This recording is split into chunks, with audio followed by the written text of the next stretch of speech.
شهر خالی، جاده خالی، کوچه خالی، خانه خالی، جام خالی، سفره خالی، ساغر و پیمانه خالی.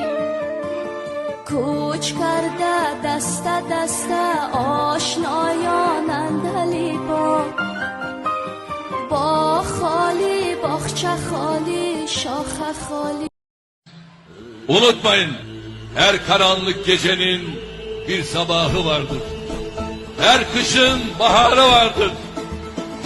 Karanlıkları aydınlığa çeviren, hüzünleri ferahlığa tahvil eden bir yüce el, bir yüce kudret vardır.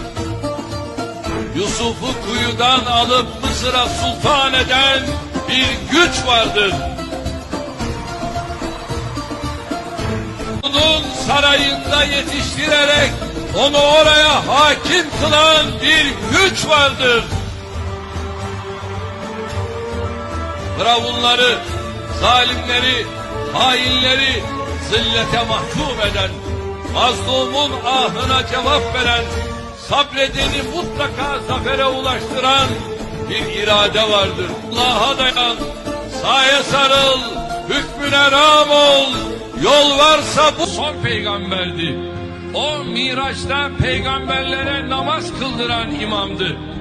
O insanlığın kılavuzuydu, rehberiydi, önderiydi.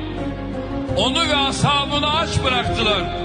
Zulmettiler, işkencelerden geçirdiler, tahkir ettiler, dışladılar, toplumun dışına ittiler. Dayanamadı. O çok sevdiği Mekke'yi mükerrem sıfatlık etmek zorunda kaldı. Sığındığı bir mağarada yol arkadaşı Hazreti Ebubekir radıyallahu anh Efendimiz onun hüzünlendiğini görünce dudaklarından şu ilahi mesajlar döküldü. La tahzen innallâhe ma'ana. Korkma, çekinme, üzülme, hüzünlenme, yeyse kapılma. Allah bizimle beraberdir dedi.